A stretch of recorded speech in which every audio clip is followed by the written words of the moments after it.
started blogging in 2015. It was a particularly traumatic year and a time where I needed to offload my emotions and feelings. I've always been a writer. It's always been a part of me ever since school. So blogging seemed the right choice at the time. Of course, like most people, I had Facebook. In fact, I still have. But it wasn't the banal pictures of lunches and dinners and the beach and happy times across my wall. It was more problematic at that point. It was a time where my negative emotions were to the fore.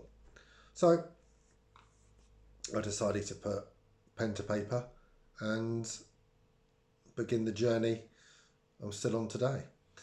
And I enjoy it as much now as I did then.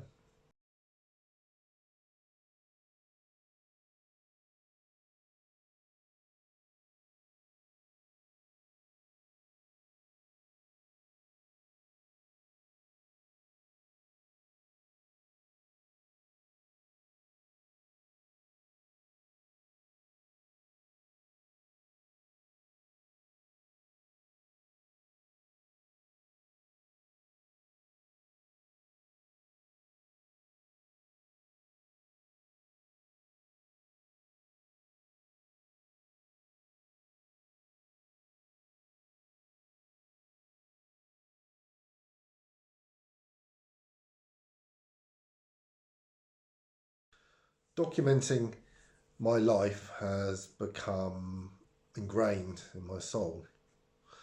It's something I have done for 6 years now.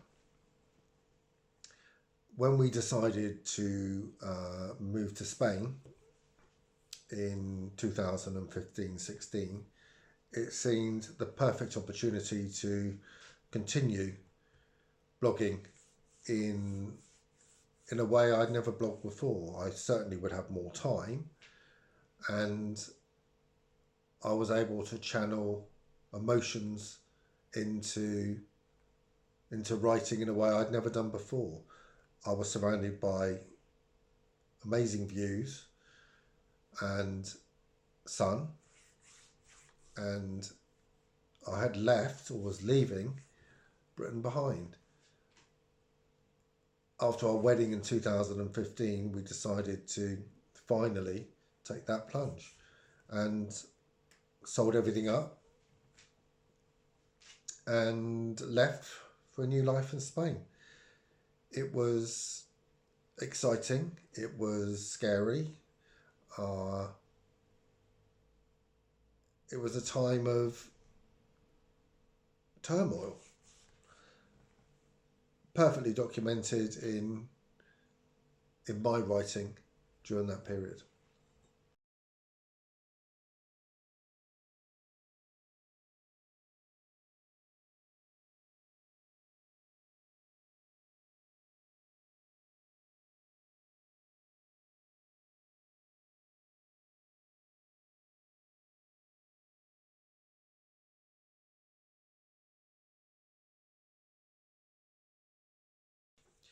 I certainly remember the day I left for Spain. I left with friend Jamie, and we were driven to the airport in a very packed van by Daryl. I remember how cold it was. It was freezing actually, as Jamie and I stood outside the airport having a last cigarette before getting on the plane. It was surreal. It felt like a dream. I really had no concept of what I was going into. I'd never lived in Europe, at least, before. And yeah, it was scary. Daryl was leaving with the cats, Precious and Lily, the next day, and I would be in Spain a full 3 or 4 days before we got there. It was uh, it was butterflies in the stomach, if you like, and it's a time I'll never forget.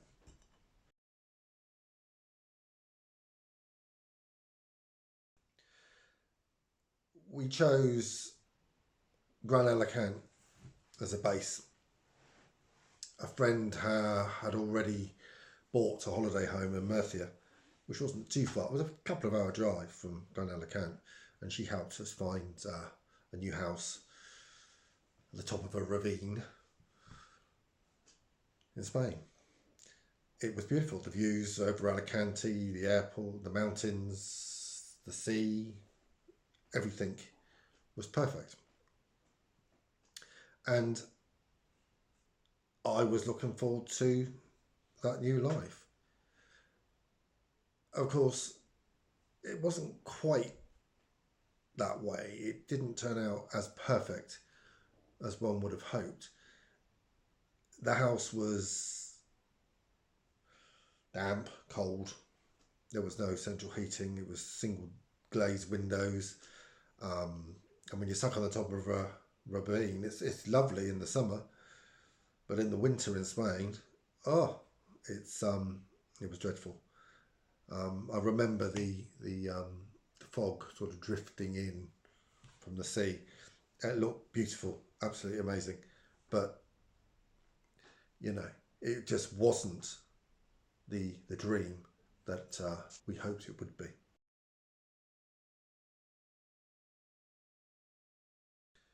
Within a few short months, I think it was probably around about the March of 2016, Daryl was called to Australia. His mother was being diagnosed with cancer, and that left us in a bit of a quandary. We just sort of sold up everything in the UK, and our new life was done in Spain. I mean, what do we do? Do I go home? Do I stay? Anyway, I decided to stay. Jamie was there with me, so that was company. And I began the process of integrating into the Gran Alacant community, a fantastic neighbourhood of wonderful characters, amazing characters, who were there for me at a very, well, another difficult time. They did everything to help me integrate, become part of um, that wonderful, wonderful neighbourhood. And they helped me direct my life, find work, um, and discover who I really was. It's not something that I knew before. It was very character building. It was an amazing time, and without their help, I don't think I would have stayed as long as I did.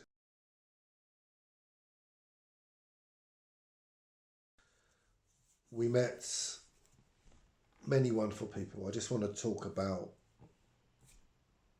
firstly, Paul and Michelle, Spanish mum and dad, two amazing, amazing people.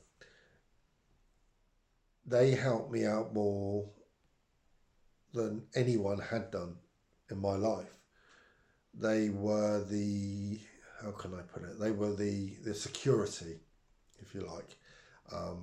It really did feel like having mum and dad around. They looked out for me, took me out, bought me a beer. Um, we had barbecues in their amazing villa, and and they were instrumental in my life in Spain. They were instrumental in making me stay in Spain, because there were many times I could have upped and left. And then there was Andy and Katie. Again, we met them shortly after moving there. I would Andy worked away in Britain, and with Daryl in Australia, me and Katie were inseparable. We went shopping together with little Lexi, her daughter. We had It was a very strange. It was like being married but not, and we had some fantastic times. We used to go walking in Clot de Gavarnie, an amazing nature reserve, and we would have a few too many to drink on a weekend. And yeah, it's without these two sets of people, they life would have been very different.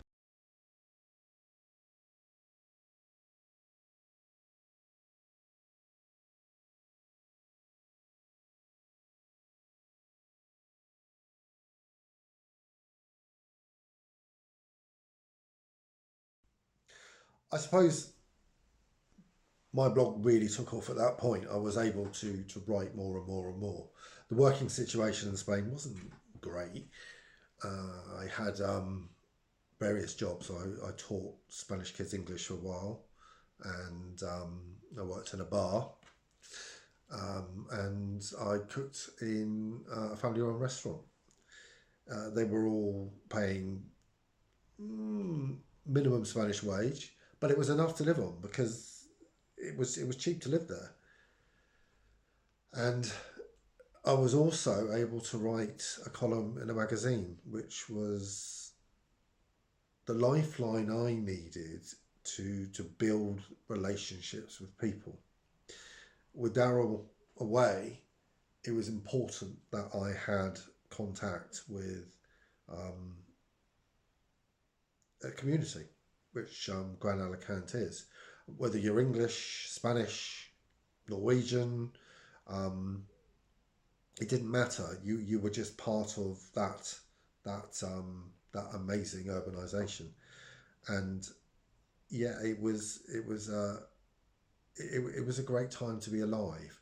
Even though Daryl was thousands of miles away in Australia, I was happy and content.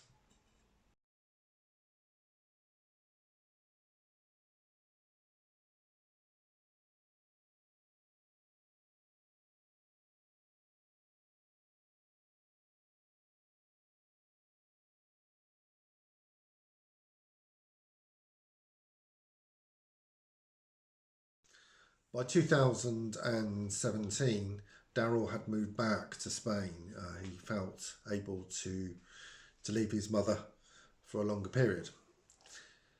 He had a great job at Alicante Airport, and our life was good. It was the best it had been, and I felt finally at home. I hadn't felt like that since I'd lived in White Parish near Salisbury in about 2001 or two. The environment for me was healing, soul searching. It was it was an amazing opportunity to experience Spanish life. I became a Spanish resident. I worked hard to gain that residency, as did Daryl. Daryl became a Spanish resident. He he had his foreign national card. I think it was TIE card, so he was able to get that as well. Something neither of us would be able to do today after Brexit. So yeah, it was truly great.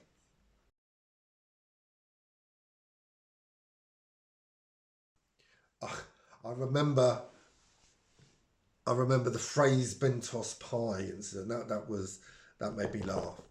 I must have been having a conversation with Paul. I think Paul. It was either Paul and Michelle or Paul alone about things we missed in Britain.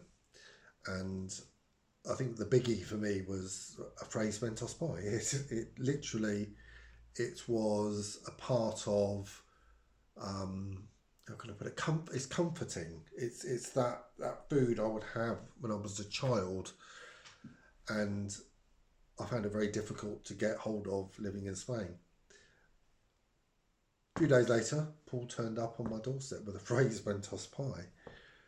It was those little tiny things that made the people there special. Katie and Andy. Katie going out of her way to make me feel part of her family. I had not had that kind of relationship with someone ever. She was she was probably a side. How can I put it? She was probably that little person sat on my shoulder telling me to do the right thing, to do something this way and not that way. And I probably needed it, to be honest with you. And it worked very well. We were inseparable. It was a sight to behold sometimes.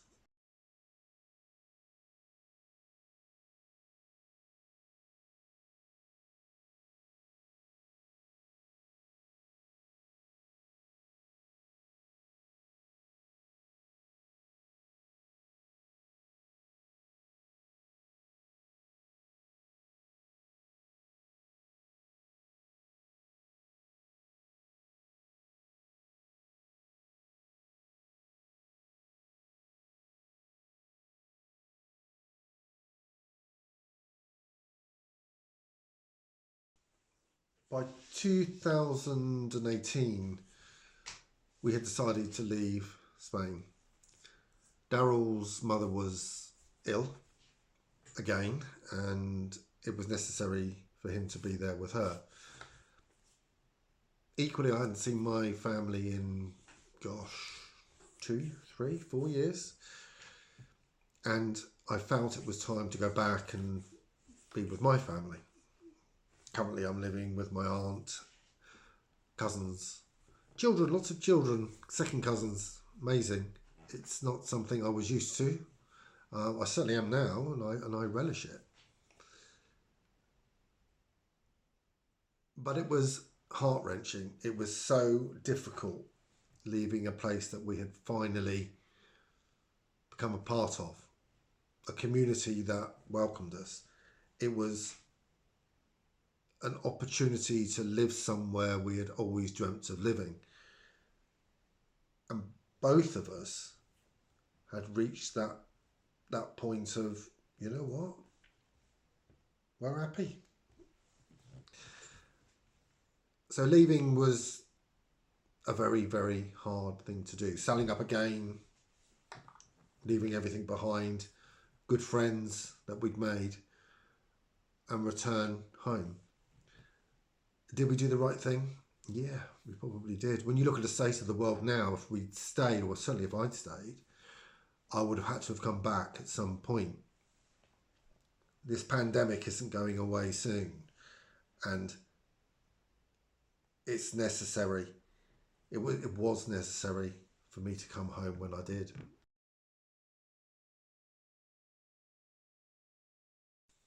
Spain taught me the value of my life. Spain taught me how to be frugal. It taught me how to duck and dive. It taught me how to look after myself. I was too used to having Daryl being there, looking after my every whim, taking me out in the car, going shopping, going on holiday. And I had to get back to basics. I once again lived as my grandparents would have lived in the 1950s. I cooked in bulk. I froze food. I lived on €20 a week, including the cats. And it was very, very character building. I think the person I am today, the difficulties I went through have been responsible for that new outlook on life. I am who I am because of Spain. Yes, my life is not where I want it to be. When the pandemic finally ends and Daryl and I come back together, I would hope we can finally find somewhere we can be happy. Maybe not Spain. I don't know. I'd love to go back. But the circumstances, Brexit, what will be left at the end of all this will dictate that.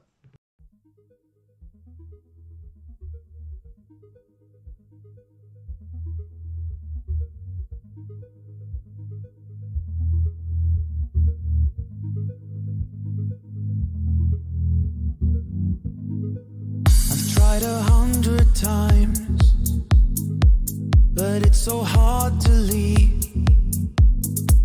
when there's no love in here, but there's still chemistry. When I shut my eyes to shut you out, but can't think of anything except your touch. Oh, moving on, it's just a lie. You can't run from something on the inside. When I shut my eyes to shut you out, but can't think of anything except your touch. Oh, moving on, it's just a lie. You can't run from something on the inside. Even if I try to walk away, you got me good. I can't explain, even though I should. I just can't say I'll get over you. I keep on playing the same 3 lines of the riddle, the same part in this game, the same song that keeps shaking my heart. 'Cause it feels so good when I break. Maybe it's emptiness and keeps me yearning. Maybe it's chemistry and keeps me burning. Oh, is love out of sight, out of the question, or just different from how I imagine? Even if I try to walk away, you got me good. I can't explain, even though I should. I just can't say I'll get over you. I keep on playing the same 3 lines of the riddle, the same part in this game, the same song that keeps shaking my heart. 'Cause it feels so good when I break.